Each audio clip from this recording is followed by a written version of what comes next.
Puluhan rumah di Karawang, Jawa Barat terendam banjir.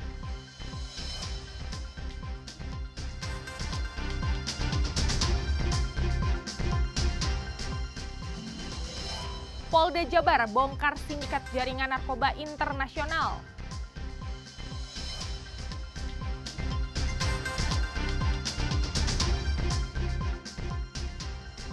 Kota Bandung dicap jadi kota termacet di Indonesia.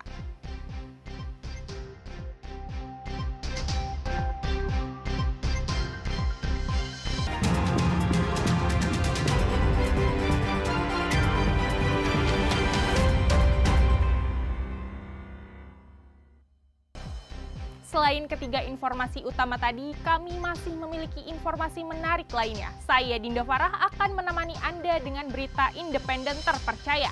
Kita simak Kompas Jabar sepekan selengkapnya.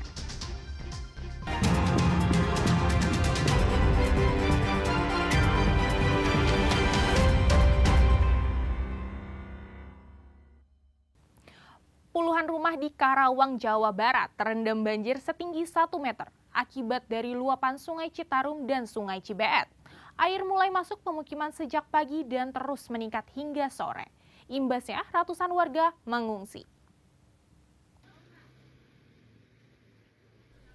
Banjir akibat luapan Sungai Citarum dan Sungai Cibeet merendam pemukiman warga Desa Karangligar, Kecamatan Teluk Jambe Barat sejak Senin pagi dan terus mengalami peningkatan ketinggian air hingga Senin sore.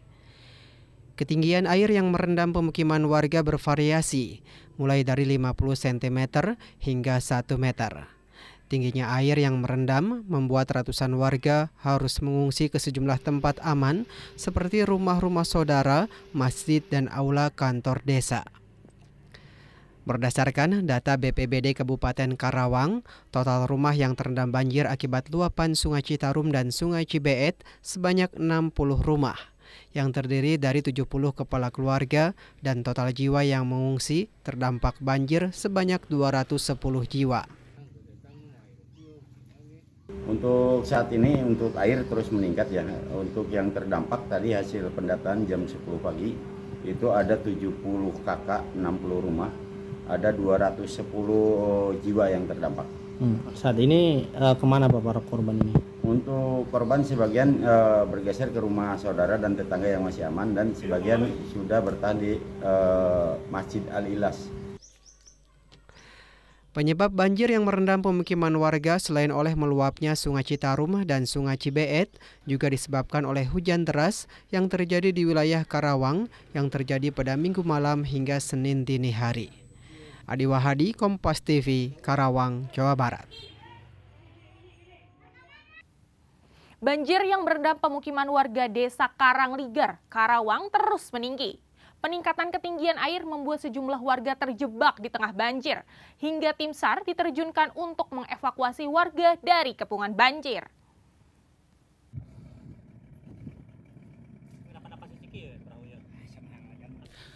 Ratusan rumah warga terendam banjir dengan ketinggian air mencapai 2 meter. Banjir merendam sejak Senin dan terus meningkat ketinggiannya. Upaya evakuasi dilakukan oleh tim SAR untuk membantu warga menyelamatkan diri dari kepungan banjir yang terus meninggi. Sejumlah tempat pengungsian yang sebelumnya ditempati warga seperti masjid dan tanggul saat ini ikut terendam banjir karena air banjir terus meninggi. Sejumlah warga korban banjir yang mayoritas ibu-ibu, lansia, dan balita terjebak di tengah banjir sehingga harus dievakuasi menggunakan LCR atau perahu karet ke tempat yang lebih aman dari banjir. Ketinggian air di rumah Bapak berapa meter sekarang? Kalau di rumah Bapak di sana paling ujung sekitar 2,5 meter udah ada. 2,5 meter ya Pak ya? Bapak mulai naik air sejak kapan Pak? Kemarin. Hari apa? Cuman kemarin udah kunci surut tinggi. Iya. Tadi malam naik lagi. Naiknya drastis ya Pak ya? Drastis sampai sekarang ini. Saat ini, berdasarkan data dari pemerintah Desa Karangligar, sebanyak 401 rumah terendam banjir dengan ketinggian air mulai dari 1 meter hingga 2 meter. dan total jiwa yang terdampak mencapai 14.493 jiwa. Warga mengungsi dan menempati sejumlah tempat aman, seperti aula kantor desa, gedung sekolah, dan rumah-rumah saudara mereka. Penyebab banjir yang hingga kini terus meninggi dan meluas dikarenakan debit air Sungai Citarum dan Sungai Cibeet terus naik hingga berdampak terhadap ketinggian air yang merendam pemukiman warga di Desa Karangligar. Adi Wahadi, Kompas TV, Karawang, Jawa Barat. Hujan deras yang mengguyur kota Depok beberapa hari terakhir membuat tembok rumah warga di Sukamaju, Cilodong, Depok jebol akibat longsor. Kondisi ini diperparah lantaran di belakang tembok merupakan aliran tempat pembuangan air. Tak ada korban jiwa atau luka dalam peristiwa tersebut.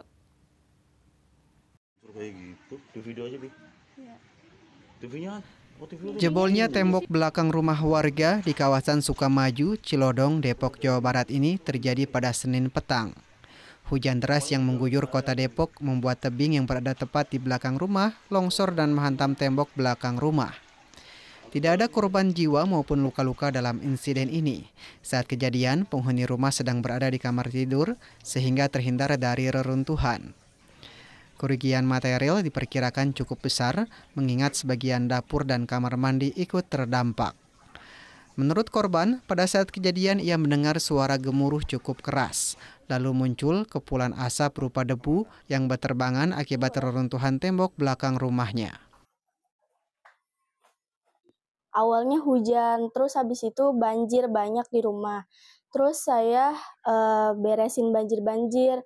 Gak lama ada suara besar dari tembok ini jatuh. Terus waktu saya masuk lewat dapur, ada gumpalan asap banyak. Ternyata tembok saya udah jebol. Terus pintu kamar mandi udah kayak gitu.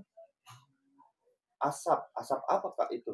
Asap dari rubuhan sana. Oh, debu. Iya. Oh iya, banyak debu berarti. Beberapa tetangga dan kerabat turut membantu proses evakuasi reruntuhan tembok rumah tersebut. Ancaman adanya longsoran tanah susulan bisa saja kembali terjadi, mengingat tembok rumah tersebut berada di bawah pemukiman warga lain dan berbatasan langsung dengan aliran pembuangan air warga sekitar. Hidayatul Mulyadi, Kompas TV, Depok, Jawa Barat. Sebuah rumah di Kabupaten Sukabumi, Jawa Barat tertimbun tanah longsor dari tebing di belakang rumah. Akibat kejadian tersebut, seorang anak remaja meninggal dunia karena tertimbun longsor. Kejadian berawal saat seluruh anggota keluarga tertidur pulas. Tiba-tiba, rumah terendam banjir hingga tebing longsor menimbun rumah.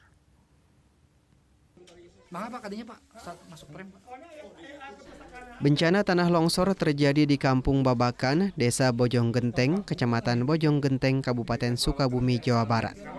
Sebuah rumah milik warga rusak akibat tertimbun tanah longsor yang berasal dari runtuhan tebing di belakang rumahnya. Kejadian tersebut terjadi sekitar pukul 2:30 pagi dini hari. Menurut saksi mata, sebelumnya hujan deras mengguyur wilayah tersebut dan tiba-tiba tebing setinggi 15 meter ambruk menimpa rumah. 2 orang tertimbun longsor, yaitu seorang anak berusia 8 tahun bernama Sahid yang berhasil diselamatkan. Sementara remaja berusia 14 tahun Ibrahim meninggal dunia. Saat ini Sahid dalam perawatan rumah sakit, sementara Ibrahim telah dimakamkan. Jam 1 itu belum ada kejadian, soalnya adik aku masih bangun, masih kayak nyetrekin lampu. Terus? Habis itu saya juga nggak sadar, nggak ada kedengaran suara kayak gedebluk, nggak ada. Itu juga dibangunin sama saudara.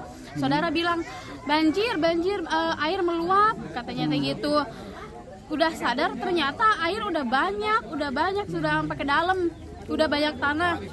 Masih belum ngeh di situ teh, masih belum ngeh ada yang tertimbun.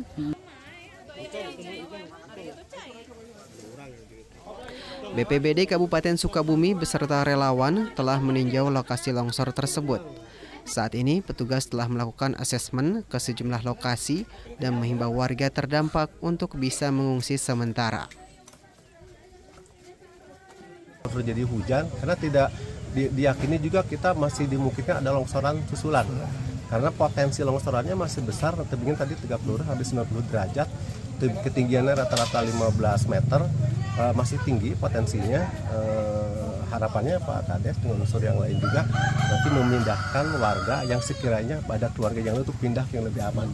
Satu, kemudian kepada yang korban juga rumah diisi juga yang jelas-jelas yang lebih besar lagi tidak diisi dulu, dipindahkan dan seperti apa.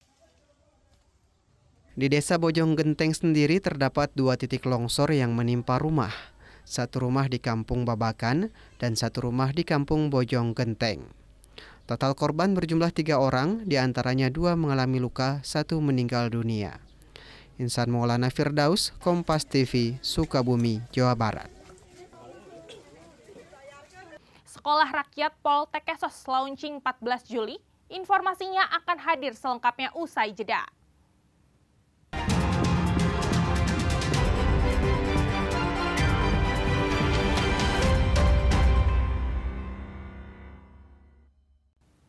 Petugas di Tres Narkoba Polda Jabar berhasil mengamankan 2 orang pelaku pembuat sabu jaringan internasional di wilayah Meruya, Jakarta Barat. Salah satu pelaku adalah WNA asal Iran yang memiliki keahlian meracik sabu. Atas perbuatannya, pelaku terancam hukuman mati.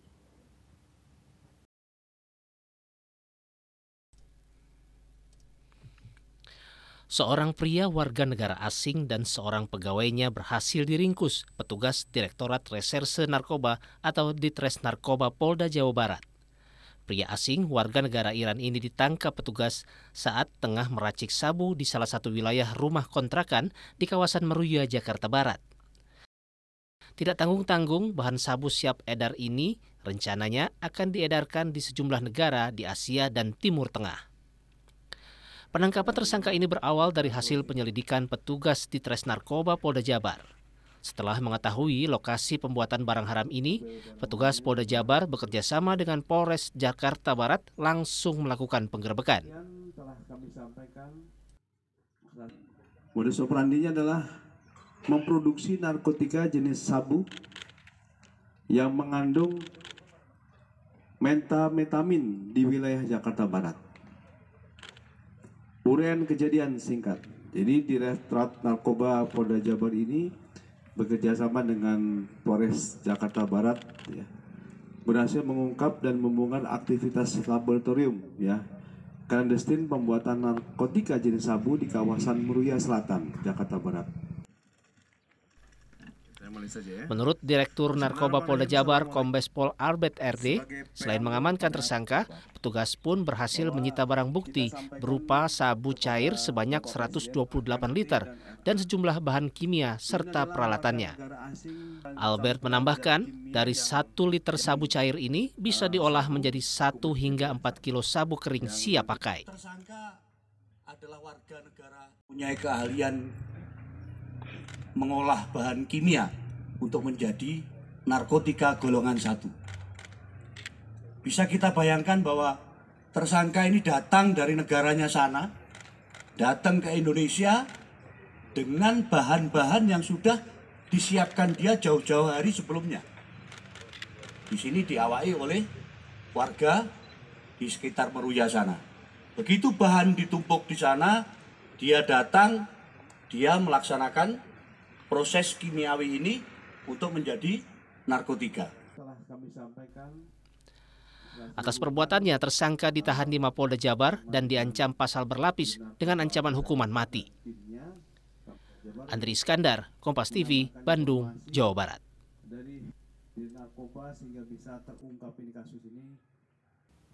Proses pengerjaan proyek renovasi sekolah rakyat di Poltekesos Kota Bandung telah mencapai 95%. Sekolah Rakyat Poltekesos akan launching 14 Juli dengan 100 siswa baru yang sudah terdaftar.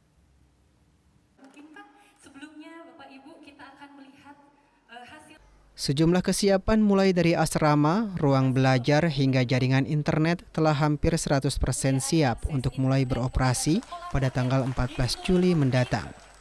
Direktur Poltekesos Bandung menyebut sekolah rakyat jadi amanat Presiden Prabowo Subianto untuk memastikan masyarakat kurang mampu dapat menempuh pendidikan layak bahkan setara kualitas sekolah unggulan.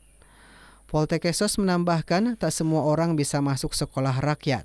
kelompok miskin ekstrim menjadi prioritas. Selain itu, sistem penerimaan murid tak dilakukan melalui pendaftaran, melainkan jemput bola petugas terkait ke para calon siswa. Nah, boarding ini menurut arahan tentunya Presiden itu kualitasnya kualitas seperti sekolah unggulan, tapi diperuntukkan bagi kaum yang kurang mampu. Kaum yang kurang mampu kriterianya apa? Kriterianya adalah kemiskinan ekstrim. Kemiskinan ekstrim itu diambil dari mana? Dari 10% data tunggal sosial ekonomi nasional yang sudah ditetapkan oleh Presiden. Nantinya prasiswa akan mendapatkan 3 kurikulum berbeda, yakni kurikulum pembekalan untuk pembekalan karakter di awal masa pembelajaran, kurikulum nasional, dan kurikulum asrama.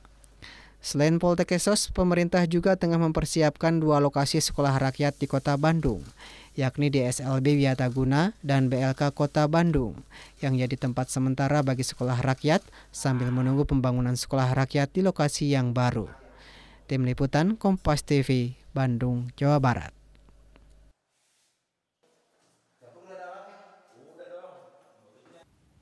Memasuki tahun ajaran baru, toko perlengkapan sekolah di kawasan Kosambi, Kota Bandung, Jawa Barat ramai didatangi orang tua bersama calon siswa. Seragam, topi, hingga sepatu baru adalah barang yang paling banyak dicari.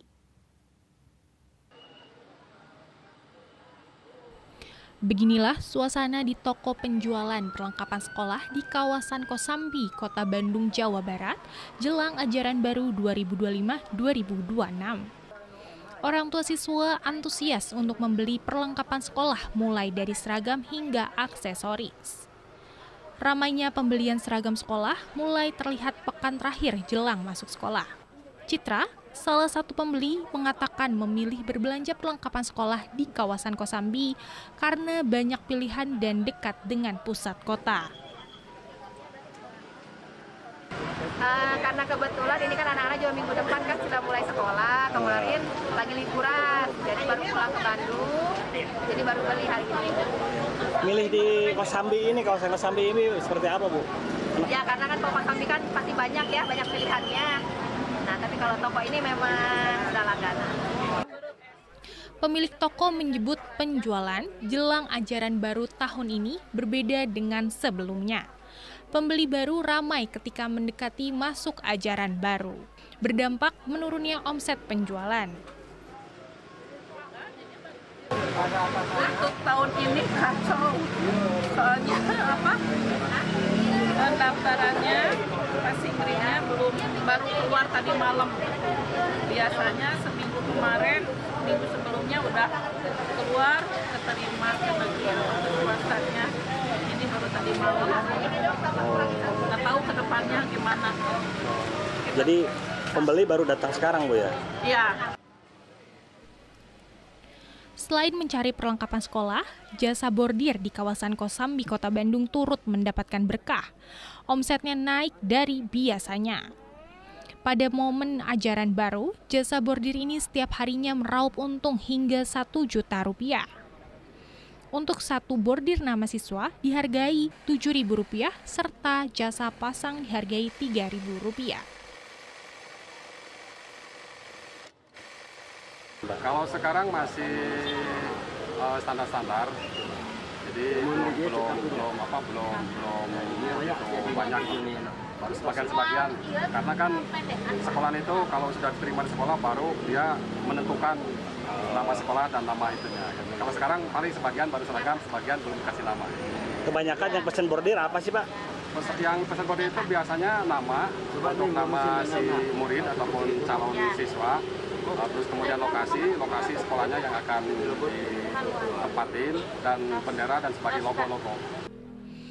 Penjual memperkirakan pembelian seragam sekolah akan terus meningkat hingga hari Minggu mendatang. Mengingat Senin 14 Juli para siswa sudah mulai masuk sekolah. Sunandar, Kompas TV, Bandung, Jawa Barat.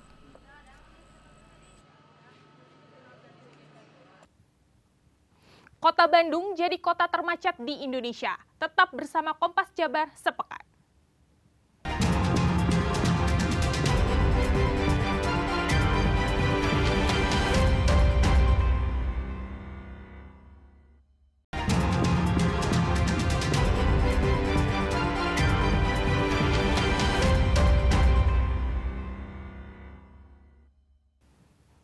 Wali Kota Bandung, M. Farhan, mengakui bahwa kemacetan di Kota Bandung dipengaruhi beberapa faktor. Meningkatnya kepemilikan kendaraan mobil pribadi serta mobilitas warga yang sangat tinggi dari luar Kota Bandung juga menjadi penyumbang kemacetan di Kota Bandung. Wali Kota Bandung Muhammad Farhan berjanji untuk segera membenahi masalah transportasi yang kurang layak dan akan menemui pemerintah pusat mempertanyakan banyak pembangunan proyek yang terhenti di Kota Bandung. Usai mendapat sindiran oleh Gubernur DKI Jakarta Pramono Anung soal kemacetan di Kota Bandung, Wali Kota Bandung Muhammad Farhan mengakui bahwa kemacetan di Kota Bandung memang meningkat. Farhan berjanji akan segera membenahi persoalan tersebut. Kita itu dicap sebagai kota paling macet sedunia. Maka kita bertanya, kunaonnya? Satu, jumlah kendaraan pribadi di Kota Bandung itu mendekati 2,5 juta kendaraan pribadi berdasarkan PKB, pajak kendaraan bermotor. Jumlah penduduknya 2,6 juta. Kumaha tepadet tetapi tidak bisa disalahkan karena apa? Sistem transportasi umum di Kota Bandung khususnya Bandung Raya jelek sekali. Nah itu yang mau kita uraikan, mudah-mudahan lewat BRT. Hari ini di Jakarta lagi rapat teman-teman dari Dishub dengan BRT. Berikut adalah data peringkat kota termacet di Indonesia berdasarkan laporan TomTom Traffic Index 2024. Kota Bandung sebagai kota termacet di Indonesia dengan rata-rata waktu tempuh 32 menit 37 detik per 10 km dan tingkat kemacetan mencapai 48%. Kota Medan rata-rata waktu tempuh 32 menit 3 detik per 10 km, tingkat kemacetan mencapai 40%. Palembang rata-rata waktu tempuh 27 menit 55 detik per 10 km, tingkat kemacetan 41%. Surabaya rata-rata waktu tempuh 26 menit 59 detik per 10 km, tingkat kemacetan 31%. DKI Jakarta rata-rata waktu tempuh 25 menit 31 detik per 10 km, tingkat kemacetan 43%. Abdul Rahim, Kompas TV, Bandung, Jawa Barat.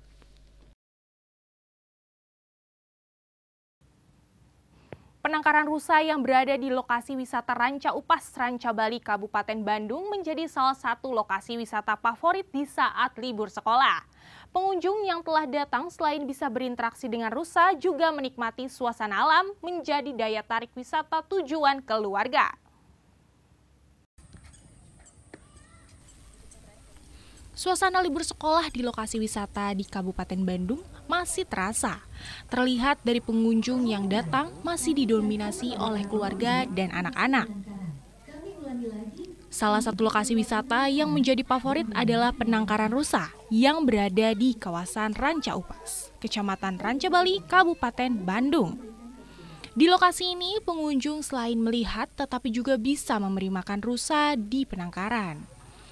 Bahkan, anak-anak terlihat antusias ketika mereka memberi makanan rusa dengan sayuran wortel. Suasana sejuk khas pegunungan menambah pengunjung betah berada di lokasi ini.